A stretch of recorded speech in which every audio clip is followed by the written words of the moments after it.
Happy Friday, ladies and gents. We're ready to rock and roll this joint. Accelerating your business.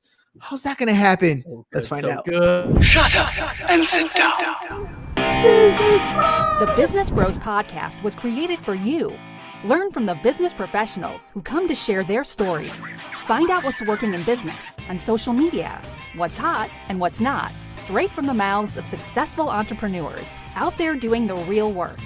And now, welcome to another episode of Business. We got the fire going on. Yeah. In San Diego. Ham, take it away. A heat wave in San Diego. We're bringing the fire right here. All right, all you business pros. Before we jump into the show, just a quick reminder to please subscribe on whichever platform it is that you're listening to us on today. Give us a like, give us a follow, subscribe, and drop a review, and help other like-minded business owners find value from our awesome guests while we rise up in the podcast rankings. And if you want to be a guest on the show, I missed that last part, we will really appreciate it. And if you want to be a guest on the show, we'd love to have you on and learn from you as well. Go to www.businessbros.biz/podcast guest. Schedule your time slot. Don't forget to follow us on all our social media at Business Bros Pod. Ladies and gentlemen, we are so excited and so honored to bring another incredible guest on the Business Bros Pod. Our guest today is the preeminent advisor to CEOs who want to safeguard their businesses and their lives from unpredictability, establishing strategic partnerships that empower them to never again worry about growth. Having worked with over 1,500 CEOs across 33 countries, our guest is an expert in helping businesses expand internationally. As a world-renowned speaker and philanthropist, our guest's goal is to help over 800,000 kids in Latin America become entrepreneurs using local businesses in the next 3 years. Local resources in the next 3 years. We can't be more thrilled to hear some incredible stories from this well-traveled thought leader and humanitarian. Joining us today out of the great state of Texas, the CEO Confidant from Divine Human Ventures and Wisdom for Kids. Welcome to the show, Angel Ribo.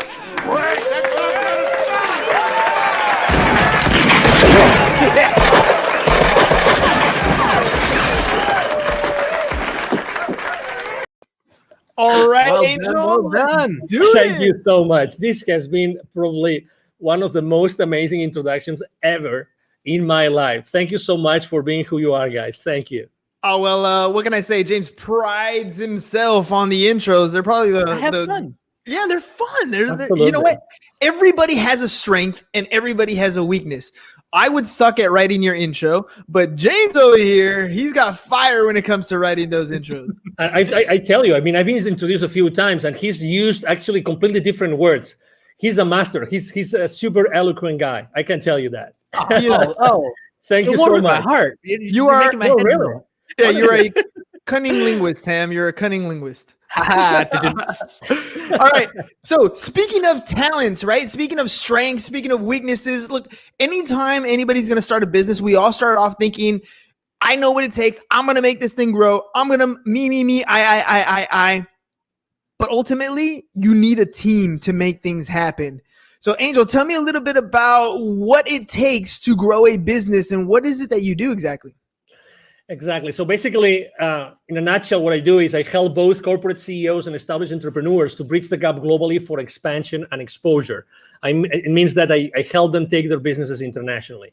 Okay. And what it takes for someone to accelerate the growth of their businesses by going internationally, the first thing that it takes is the willingness to do it, but the resources. The resources. I've seen many times people wanting to go internationally, fully internationally, and they have not made their homework. They have not really taken into consideration what it takes to go internationally. Very often it happens to us entrepreneurs that if we have an offer online, we think, okay, so if we are super successful in the US, then going south of the border, we just translate our materials, our courses, whatever that is, and we're going to be successful. I hate to say no. No, there's many more things involved in going internationally, and you have to do your homework. And there's financial implications on the decision of going international. So you have to consider those implications. Let's hover here for a second, because we live in an age where the World Wide Web has literally shrunk the planet. We can have international quote unquote business going on from the living room or your basement or wherever you're talking about. So let's hone in on that. What do you mean when you're talking about growing internationally?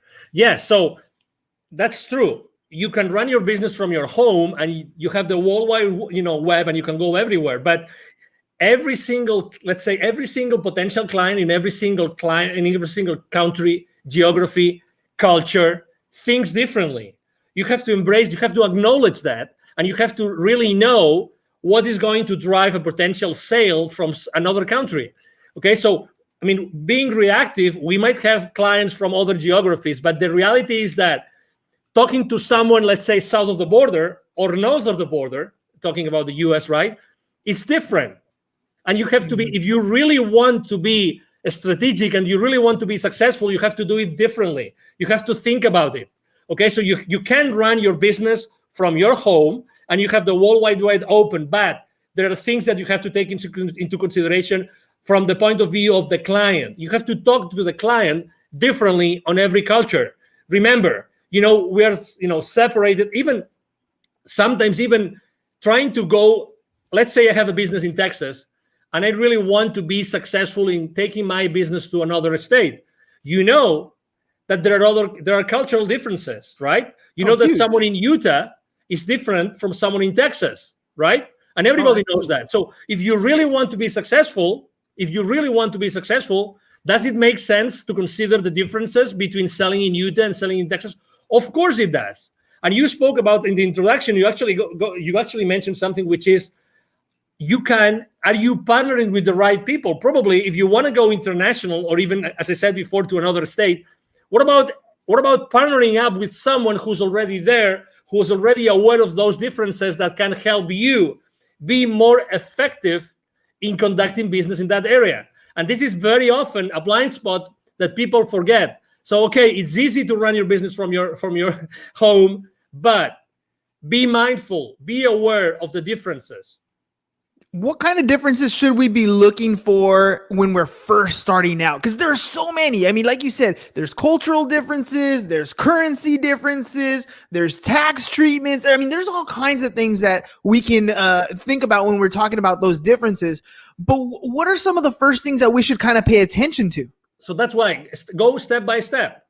I mean, going internationally right out of the gate, I don't think is the right thing to do, unless you only go internationally to a specific area because you know that there's a need for that there, and you know that the people there are going to buy from you. Unless that's the case, it's scaling up by accelerating the growth of your business by going international. It means that you have already had to establish your business somehow. That's very important. Okay, so initially, I don't recommend anybody doing that unless, again, that's going to be your number one strategy. So if that's your number one strategy, you have to really know what these people want.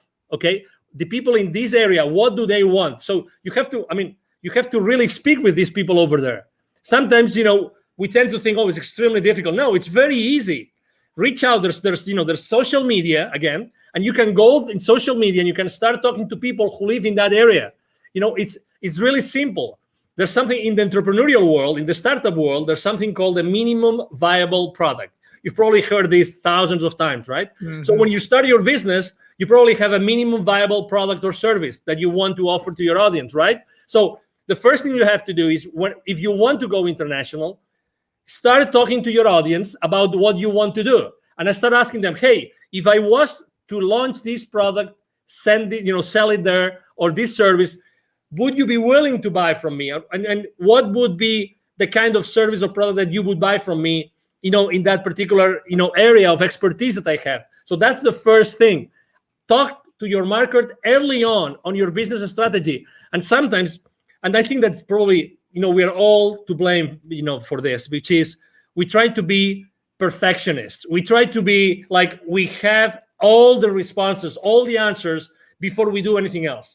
There's one business mantra. There's one mantra I use with every single one of my clients. I've been using for the last 5 years since I started my own business, which is take imperfect action now. Take imperfect action now. Hey, Don't worry about anything else. You only need yourself, and you need to start reaching out to the people in the market, in the place where you want to start selling your products or your services. That's it. Start talking to them and start making mistakes. Start making mistakes. There's no such thing as the perfect sales pitch, the perfect service, the perfect product. There's only the thing that you reach out to the potential buyers and you know what they think, and keep on making, keep on perfecting your pitch, keep on perfecting your product and your service. Really, that's the first step. Take imperfect action now. I love that. I love that because it's absolutely true. I talk about that all the time about taking action, and you have a choice. You can do it or you cannot do it. And I think the people who sit back and try to wait till it's 100% perfect are the ones who struggle. I forgot what book I read it in, but they were talking about, I think it was Mentor to Millions. And what they were saying was most successful people wait until they have about a 70% of a plan, right? After that, they put it into action because there's nothing else you can predict. At that point, you have something that's viable that'll take you in the direction that you want to go. Will it get you to the destination? Probably not. But you're moving forward and you're not stagnant and stuck in one particular situation or at worst, not taking any action, right? When I remember reading or learning about Disney, and they were opening up in China, I think it was China or Japan, I'm not sure exactly, but they were out there in the East. And when they went out there, they opened up operations right away, just like they had done in Florida, just like they had done in Disney. And they didn't take into consideration some of the cultural differences and had to restructure some things. So, acting on a plan is first and foremost. When you're talking to CEOs or different people who are ready to take that next scale, right? What's some of the fears that they have or some of those hesitations that prevent them from taking action? Well, it's always uncertainty. When you're stepping into, uncharted territories, everybody is, okay, is that going to work? How long is that going to take? There's always uncertainty. But again, there's uncertainty in everything that we do in life. So, and we still take action. So the first thing is uncertainty. And they need to know they always ask me, what are the chances that this kind of service or product is going to be successful? And I would like to share something. And this piece of information, it came from, there's the number one entrepreneurial program as far as college degree goes in the country is from a school in Massachusetts called Babson College, okay? Mm-hmm. They're very well known. You probably heard of them. Consistently, the number one entrepreneurial program, actually not only in the country, but in the world most of the time. Okay, so I was talking to the director of the accelerator, and that was 4 or 5 years ago. And she was telling me, Angel, 5 years before, so 10 years ago, it would take probably a few $100,000s for any technology, any startup to make a difference in the world. I'm talking about 5 years ago. Today, 5 years ago, only $15,000 to $20,000 was the amount of money that some startups had as a seed money to start disrupting the world. The point I'm trying to make is more and more often we see that the amount of money needed to make a difference in the world is lower and lower, is smaller and smaller. So what's the difference? The difference is that today there's so much technology out there that we can scale up any service or any product in the market like fast, like really, really, really fast. So again, going back to the same thing, take imperfect action now. You really don't need so much time or so much money. What you need to do is to make sure that you start proof testing your value proposition, your product or your service in the market as soon as possible. So you can start burning, those early stages, and you can start, perfecting your product and your service. And you realize that, and you eventually see, you see the future with a level of uncertainty which is much higher. Again, to your question, it's uncertainty, but how do we lower the level of uncertainty? It's just by taking action, by start connecting with the market and start exposing our value proposition in the market. You have a ton of energy, and I love that because Thank you. when people come on the show, it's not always as exciting when the other person doesn't have energy, but that Thank you. fuel comes from somewhere, right? Yeah. Why did you get into this particular space? I mean, it sounds like Thank you're you. ready to take on business and scale things at your own rate, and yet you took Thank a you. different approach. Why that approach? Why what you're doing? Why is it what you're doing gives you so much energy? Well, probably because, well, number one, I would say first of all, because of my father, probably because my father is a super positive guy. Extreme. I mean, back in Spain, he's right now 80 years old. He's going to be 81 this year, alive and kicking. He's still working on business. He's always been like that model for me, like always super positive. He's made a lot of he's set up and grown a lot of businesses, both nationally and internationally. He's made a lot of mistakes, but you know what? He was always in that mood, always. And every time he was being asked, he was always, his first statement, he was always, I am so blessed that I have been able to help these hundreds of families, these hundreds of people with the families behind them. And that's the legacy. That's his legacy. So I think that this, flame that I have inside of me is because I really like to share my experience with people. And I was born to do this. I was born to, originally, both my mom and my dad come from very humble origins, really humble origins. Still my family has a ranch in the north of Spain. That's where we come from, the Ribo family, but that doesn't mean that I couldn't do many other things. So I always had this flame inside of me of leaving a legacy, of teaching others. I love teaching. I love training. I love sharing my experiences. That's why I'm so involved with the local community here in Dallas. I'm invited to, the startup weeks, startup weekends. I'm invited to be jury sometimes. I'm very involved with business incubators and accelerators here, just because I like to share. I like to share, and it's a decision. It's a decision. It's my decision if I wake up in the morning and I show up to the world in one way or another, and that's my decision. That's my option. That's who I am. It's a Friday evening, right? I have had so many calls this week. I have talked to so many people. I've had so many face-to-face meetings. But you know what? I am loving this interview, and I could be, and right now, if you told me, hey, Angel, you have to mentor, 20 people in a coaching call within 30 minutes, I'm gonna do it. I'm not gonna lie to the audience. How long ago did you offer me to be on your show? True. It was yesterday evening. So Exactly. less than 24 hours. Less than 24 hours. And I was super excited. I said, yes. You know why? Because I always say, why not? Why not? If there's a single person in your audience right now who can benefit from what I'm saying, oh my God, the day has paid off. The chance has paid off. The possibility that you guys have offered me has paid off. What is the core? What is the core of the CEO Confidant? Like, what is it that you're trying to achieve? Your mission in the business to have that can help more and more entrepreneurs get to the level that they want to get to. Thank you. For me, it's always been connecting the unconnected. And actually, I'm going to tie this to my nonprofit, connecting the unconnected. I've always, obviously, as you can imagine, I'm so grateful to God that He gave me this energy, this passion that I can, I have been able to help a lot of high-level executives throughout my life. That's a blessing. Probably this energy has helped me a lot. But this has only helped me enough as far as this helps me to make the world a better place. Okay? That's why, it reached a point in 2016 in which it was very clear to me that I had also, the reason why I had lived in Latin America for so many years and I had done business in Latin America for so many years is because I had to be exposed to those areas where so many underprivileged kids live. And you know what I'm talking about. I'm talking about in Latin America alone, in 2012, according to UNICEF numbers, 81 million kids live in poverty. 81 million kids. 22 millions don't have drinking water in their house. 22. And that was 2012. Can you guess after COVID? Can you guess what happens?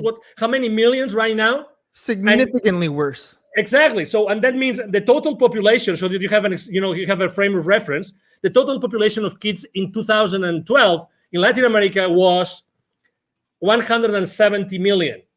170 million. Okay, 170 million. So put that in perspective. So right now, probably it's going to be 90, maybe 100 million kids in Latin America who live in poverty. Yeah. So that's why, what's my mission? I've always feel that I keep on developing and helping so many high-level executives and established entrepreneurs, because at the end of the day, what I have to do is I have to be able to have so many stories, and I have to be able to connect all those high-level executives with those entrepreneurs that have still so much to learn. And I know that if it's not me, who's going to teach them entrepreneurship? Who's going to inspire them? Who is able to bring all those lessons I learn every single day with these so powerful CEOs? Who else is going to take them to those kids in need?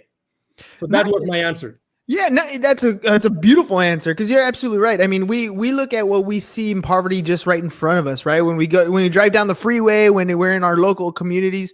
But the difference is, the poverty in the United States is much different than the poverty in almost any other country. It's just a different level. I remember being young, as a young kid, at my parents, and we would always go to church, and they would send us, to missionary things down the other side of the border, and you just have this awe that everything from the pair of shoes to the sweater that you have on to the meal that you had has such a different value to the people down there than just you. The things you take for granted, you don't even realize until you're, things like where you're crossing the border. When I remember coming back on the border and little kids, small 4 or 5-year-old children coming up barefoot, dirty, ragged clothes, just trying to sell something to make a living. And we don't quite understand the level of poverty because we're blessed to be in this country.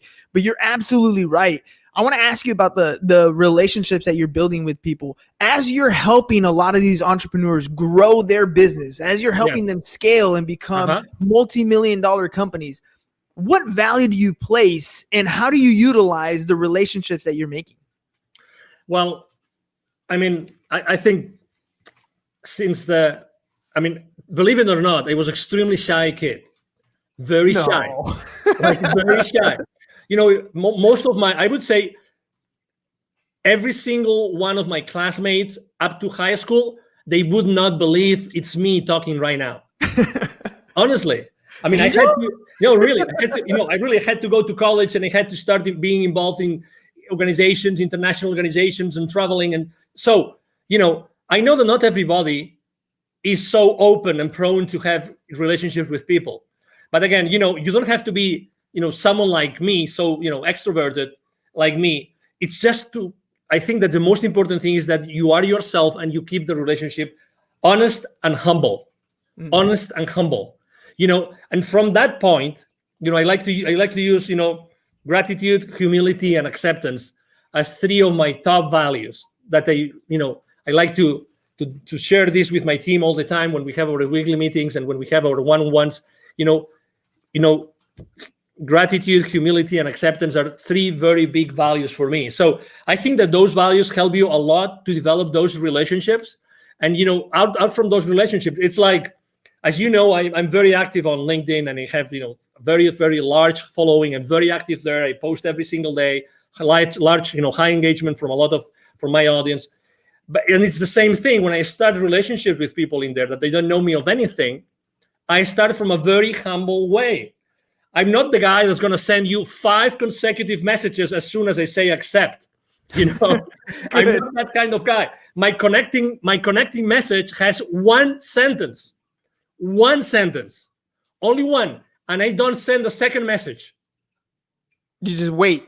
Yeah, I just wait, and whenever it's good, and I think I have some value to offer to that person, as if it was you, then I say, hey, as I know that you do this, I think that you might be interested in having this information I just got from someone else. Again, partnering up with, giving the value that someone might need, and if they say I don't need it, that's okay, and that's fine. That's why a value download on people. I don't really believe in downloading things on people that they don't really need. So that's why I always keep my connections online as much human as possible. And when I left corporate America, I had like 800 connections. Right now, I have almost 27,000. Well, let me ask you about that, because you said, when you were younger, you were an introvert, and now you're very extroverted. What was it that pushed you to that next level? There's so many people out there that are introverted, and they know they have to have better relationships. They know they need to pick up the phone and talk to people. They know they need to be more extroverted, but they can't get across that point of actually making those connections. What pushed you to that next level? That's a great question, because probably I wasn't allowing myself to be myself. I was not standing on my own power. I thought that I had to fit in, and I wasn't socially enough. I wasn't enough. No, really. Because I thought that what I was standing up for wasn't enough to be just myself. So I had to be hiding, behind anything else or anybody else, until I realized that, oh my God, what I'm saying makes sense. So it was a gradual process. It wasn't just like, oh, tomorrow I'm going to be extroverted.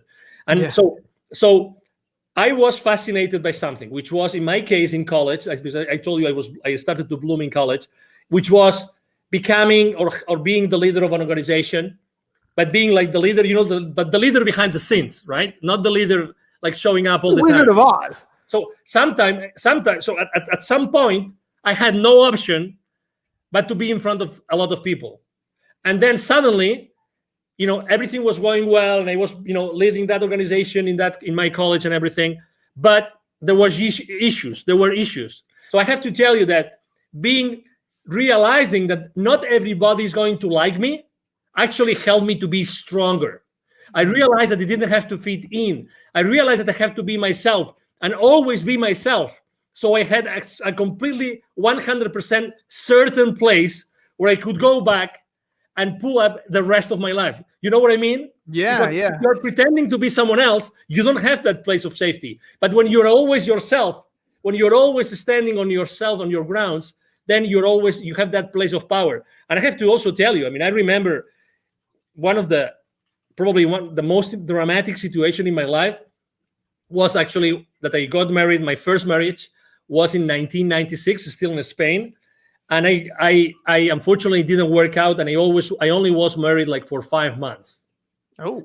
And I'm not gonna disclose the circumstances, but let's say it was like being backstabbed, like big time. And I got married with my college sweetheart. Oh, come on. Now you're leaving all the meat on the bone here. Now we gotta know what's going on. No, but let me tell you, I remember as if it was now. I had to drive back. When I found out what my wife was doing, and I confronted her that night, and I will never forget that night, when I confronted her that night, and she told me yes, I remember taking my car the following morning and going and driving to where my parents lived. I remember that both my mom and dad were waiting me, they were living at the 6th floor, they were waiting for me, and I started crying like a baby on my mom's arms, at my mom's arms, saying, can't believe it. I don't know. How can my life collapse? What did I do wrong? I had the car, we had an apartment together. We had all those projects together, the perfect job. We had this beautiful house in the mountains to go to ski. Everything was perfect. But suddenly, boom, so you thought. Boom, and not even 1 year, like 5 months, 6 months. I felt betrayed. You name it. I tried to save my marriage, and I immediately said, okay, let's go to a counselor. But unfortunately, the other party wasn't there. So I said, okay. So the rest of my life starts here today. Yes. And then, you know what? 1 year and a half later, I had already left Spain for good. And I have not been back to Spain, but to visit my family. Again, it's the realization of I have to be me. And I am strong because I don't have to fit in with anybody else. I have to be myself. And that's my foundation. That's my essence. And I will build up the rest of my life because of that. Had I not taken that decision, we would have never had this conversation, you and I, today. You know that I want to say I love that story, but I kind of, it's not quite the right thing to say. But the fact that you accepted it at the end, right? The heartbreak, the pain, the agony, what you're going through, those are feelings that you're going to have. But at some point, no matter what happens in your life, good, bad, or indifferent, you have to accept that tomorrow the sun's going to rise. Tomorrow is another day, and every day you have that choice to make something happen. You can dwell in it, you can live in it, you can wallow in sorrow and feel sorry for yourself for as long as you can. But every day that happens is another day that you're not fulfilling whatever dream is that you want to achieve. You're hurting yourself by allowing yourself to live in that position for too long. Feel it, hurt it, learn from that mistake. But you need to make a choice and accept that it happened. Totally. Otherwise, you're never going to move forward. I agree. And I have to say, this counselor that, we went together, with my ex-wife at that time, it was the same counselor that said, hey, okay, so she's not coming back. Can you please help me? Can you please help me go through this path? Can you please help me? And I have to tell you, the certainty that this counselor told me, so these are the stages you're going to go through. A, B, C, D, and E. He told me, he explained those to me, and I understood them, and I said, okay, where am I now? And he told me, no, it's a good question. It's a good question. Yeah, of course. So you are here. Okay. Typically, what do you see in your practice? How long is it going to take for me to get to the final, destination of this, of this, whatever it is, right? Of this journey. He said, well, it's up to you. I've seen people here and I've seen people there, and I've seen people that will never recover from a divorce or from a separation. Okay. Mm-hmm. So I kept on going with him. I kept on having, again, I asked for help. God bless. That's something I obviously, in any facet in life, ask for help, look for help. Always. There's always going to be someone that can help you. Always. The only scarce resource in your life is time. Yes. Get over any situation, any challenge with the help of someone that's been there before. Do that. Don't hesitate. It doesn't matter. Money comes and goes. Do that. And oh my God, after 6 months of my separation, guess what? Guess who came after one of my, I just finished one of my swimming practices. I love swimming. Guess who came to say, I would like to come back together? Who was it? I'm not going to say, but you know the story, right? You know the story. And I said, unfortunately not. I don't want this to happen in the future when we already have children. I don't want that for my life. Decision made. Imperfect decision. Don't know what the outcome was going to be, but you weren't going to do it again. No. Oh man, Angel, that's, I love that, the whole idea of time scarcity, right? You only have so much time in your life. And yes, ladies and gents, you're going to feel uncomfortable when you're going to make a decision. You're not going to know the outcome. It's going to be scary. It's going to feel weird, but do it anyways.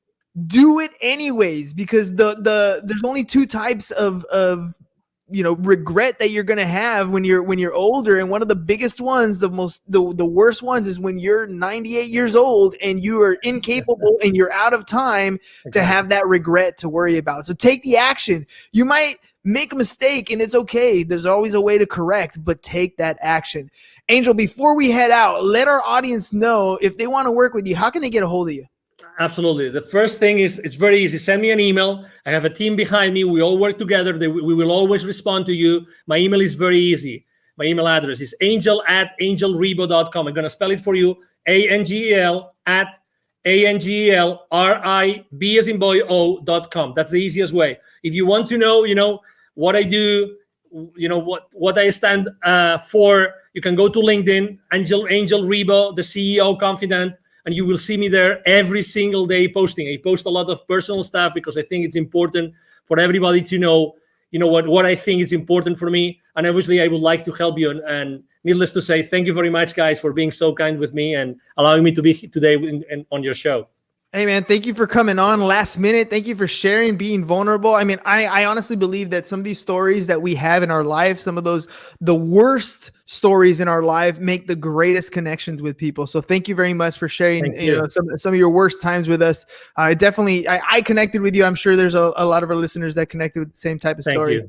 Thank you. All right, ladies and gents, it is Friday, but we'll be back because Monday's going to come right around the corner. So that's all we got for you guys today. Have a great and safe weekend.